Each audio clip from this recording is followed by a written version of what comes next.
हिंदी में यूपीएससी की तैयारी से संबंधित प्रोग्राम्स को देखने के लिए सब्सक्राइब करें स्टडी IQ-IAS हिंदी। नमस्कार साथियों, मैं कुणाल आप सभी का study IQ-IAS Hindi YouTube channel पे स्वागत करता हूं। हमारी आज की क्लास में हम लोग बात करने वाले हैं एनसीईआरटी के द्वारा सिलेबस में किए गए कुछ बड़े बदलावों के बारे में।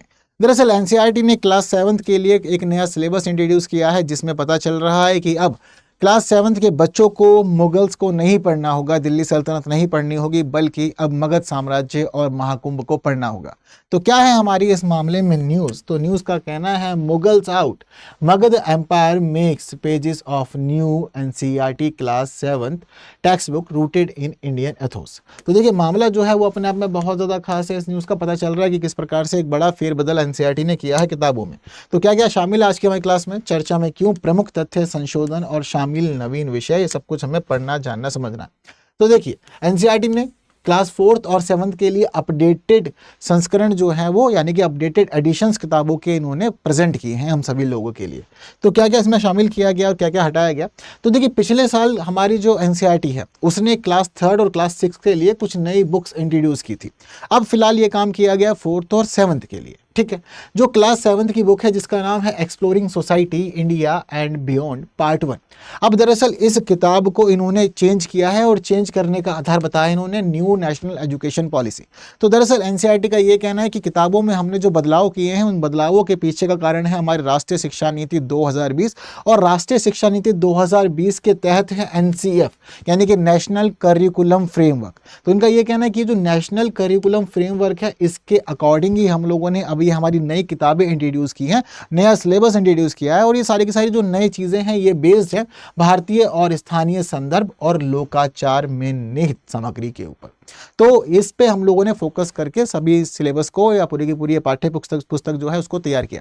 हालांकि अभी फिलहाल ये भी बात सामने आई है कि जो क्लास 7th की बुक है जिसका नाम है exploring society India and beyond, तो ये सारा मामला भी इसके पार्ट 1 में है, इसका पार्ट 2 भी जल्द आने वाला है।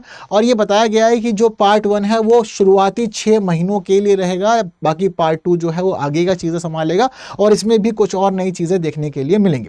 तो पार्ट 2 भी आने वाले महीनों में जारी किया जाएगा। और साथ साथ ये भी पता चला है कि भाग 1 में 12 अध्याय हैं जिन्हें शैक्षणिक सत्र के पहले 6 महीनों के दौरान पढ़ाया जाएगा।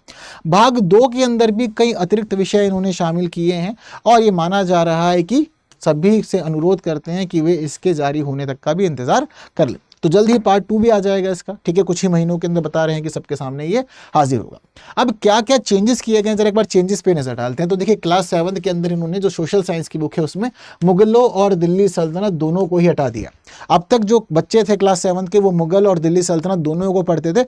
हालांकि देखने वाली बात यह है कि मुगल और दिल्ली सल्तनत इन्हें सिलेबस से पूरी तरह से हटाए जाने से पहले एनसीईआरटी ने एक संशोधन करके मुगलों का दिल्ली सल्तनत का जो पूरा का पूरा क्षेत्र था वो किताबों के अंदर थोड़ा सा सिकुड़ दिया था, यानी कि इससे जुड़ी सामग्री को कम कर दिया था, श्रिंक कर दिया गया था इससे जुड़े हुए सिलेबस को। बट अब फिलहाल काम यहाँ पर यह किया गया है कि पूरी तरह से ही इनको हटा दिया गया है। अब उनकी जगह शामिल किए हैं इन्होंने प्राचीन भारतीय राजवंशों को।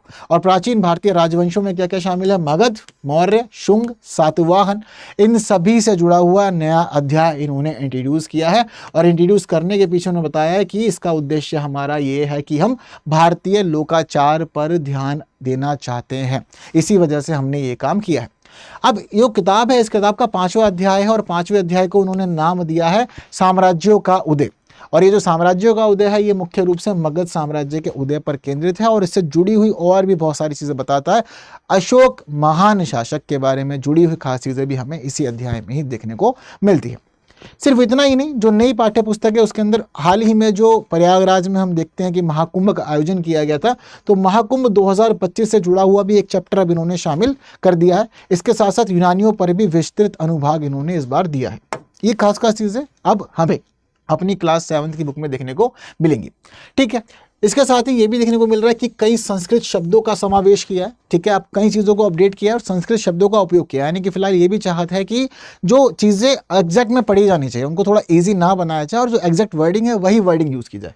जैसे कि यहाँ पर जो खास वर्डिंग पता चल रही है वो ये है कि जनपद शब्द का इस्तेमाल किया गया है खासतौर पर। ठीक है, जनपद अर्थात जहाँ पर लोग बसे हैं। समाज शब्द का प्रयोग किया गया। ठीक है, साम्राज्य शब्द का प्रयोग किया गया यहाँ पर। और ये जो सम्राट शब्द है, सम्राट शब्द का अर्थ क्या होता है कि सर्वोच्च शासक। तो जनपद, जनपद के साथ साथ साम्राज्य शब्द का प्रयोग इन्होंने किया। साम्राज्य के अलावा अधिराज, ठीक है, अधिराज उपाधि हुआ करती थी, महाराजा वगैरह उस समय धारण किया करते थे, तो हम लोग जोड़ के बोलते हैं महाराज अधिराज, ठीक है, तो इसका अर्थ होता है अधिपति, तो ये भी इन्होंने टर्म अब शामिल कर दिया इसके अंदर। इसके अलावा राजा अधिराज, ठीक है, यानी कि राजाओं का राजा, महाराज अधिराज, महाराजाओं का महाराज, तो इस प्रकार से कहानी जो है वो चलती है इन पूरे टर्म्स के मामले में। तो अलग अलग टर्म्स भी फिलहाल शामिल कर दी गई है यहाँ एनसीईआरटी के द्वारा। इसके अलावा इस किताब के अंदर जो 6 चैप्टर है, उस 6 चैप्टर के अंदर हमें देखने को पता चलता है कि पुनर्गठन का युग उसको टाइटल दिया गया है, जिसमें पुष्यमित्र शुंग और शुंग वंश से जुड़ी हुई सभी चीजें बताई गई हैं। तो शुंग वंश भी पढ़ने को मिल रहा है यहाँ पर। इसके साथ साथ उत्तर और मध्य भारत में जिस प्रकार से इनका शासन था उसके बारे में भी सभी चीजें यहाँ बताई गई हैं। इस अध्याय में सातवाहन राजवंश को भी शामिल किया गया है, ठीक है, और आंध्र राजवंश के नाम से भी इनको जाना जाता था। आंध्र राजवंश कह लीजिए या आंध्र सातवाहन कह लीजिए। तो सातवाहन वंश बहुत महत्वपूर्ण है और सातवाहन वंश की सबसे ज़्यादा खास बात यह है कि ये एक प्रकार से मात्र सत्तात्मक राजवंश हुआ करता था। यहाँ पर जितने राजा हुए ये अपने नाम के साथ में माता का नाम जोड़ते थे, ना कि पिता का। तो ये इसकी सबसे ज़्यादा अनूठी विशेषता हमें पता चलती है सातवाहनों की, ये बनी हुई है, ठीक है। दक्कन के क्षेत्र पर शासन किया और कृषि और व्यापार के समृद्ध काल की देखरेख भी की थी इन्होंने, ये भी हमें पता चलता है। दक्षिण के साम्राज्यों को भी स्थान दिया गया है इस बार, और दक्षिण के साम्राज्यों को स्थान दिया जाने के साथ जो वहाँ पर जीवन से जुड़ी हुई चीज़ें हैं वो सब कुछ शामिल की गई है। और चोल, पांड्य, चेर, ये दक्षिण भारत के जो प्रमुख राजवंश थे इनको पढ़ाया जाएगा। इसके साथ ही अध्याय 8 है जिसका टाइटल है भूमि कैसे पवित्र बनती है। अब दरअसल भूमि कैसे पवित्र बनती है, इस चैप्टर की शुरुआत होती है भागवत पुराण के एक श्लोक से, और साथ साथ ये पता चलता है कि इस चैप्टर के अंदर इन्होंने बताया कि कैसे भारत की भूमि पर सदियों से चली आ रही तीर्थ यात्रा और आस्था बहुत ज़्यादा खास है, पवित्र बने हुए हैं अपने आप में। और वो क्यों खास है, कौन सी किसकी क्या विशेषताएं हैं, ये सारी बातें इस चैप्टर के अंदर बताई गई है। और ये बताया गया कि कैसे भारत की भूमि पर मौजूद लोगों का आध्यात्म से गहरा जुड़ाव बना हुआ है, ठीक है। प्रयागराज का जो हमारा महाकुंभ था उस महाकुंभ के बारे में भी खास चीज़ें बताई गई हैं कि कैसे 6 साल के अंदर गंगा, यमुना और अदृश्य सरस्वती के संगम पर कुंभ मेले का आयोजन किया जाता है, और यूनेस्को ने इसे दुनिया की अमूर्त विरासत के रूप में मान्यता भी दी है। और 2025 के कुंभ मेले में 660 मिलियन तीर्थयात्री यहाँ पर आए थे। ये सारी की सारी खास बातें देखने को मिल जाएंगी अब हमें क्लास 7th की अपनी एनसीईआरटी में। तो कुछ इस प्रकार की रहेगी अब हमारी एनसीईआरटी।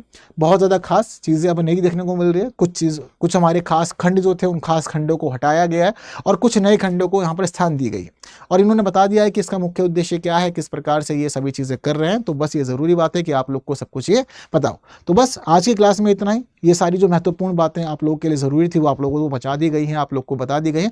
बाकी स्टडी IQ IAS हिंदी हमारा मेन प्लेटफॉर्म है जहां हम मिलते हैं। बाकी हम मिल सकते हैं टेलीग्राम, इंस्टा, फेसबुक और एक्स पे, और इस QR को स्कैन करके आप लोग पहुंच सकते हैं सीधा मेरे टेलीग्राम चैनल पे जहां हम लोग अपनी फाइल्स को भी शेयर किया करते हैं, ठीक है। तो बस आज की क्लास में इतना ही। बाकी ये वीडियो इन्फॉर्मेटिव लगी तो बाकी साथियों तक शेयर जरूर करना है। जिन्होंने लाइक नहीं किया लाइक जरूर कीजिएगा। और बाकी जो एनसीईआरटी ने ये काम किया है, इस काम के मामले में आप लोगों की क्या राय है मुझे कमेंट में बता के जरूर जाइएगा। बाकी की बातें करेंगे आने वाली और क्लासेस में कुछ नए विषयों के साथ। तब तक के लिए दीजिए मुझे विदा। Thank you so much. जय हिंद। हिंदी में यूपीएससी की तैयारी से संबंधित प्रोग्राम्स को देखने के लिए सब्सक्राइब करें स्टडी IQ IAS हिंदी।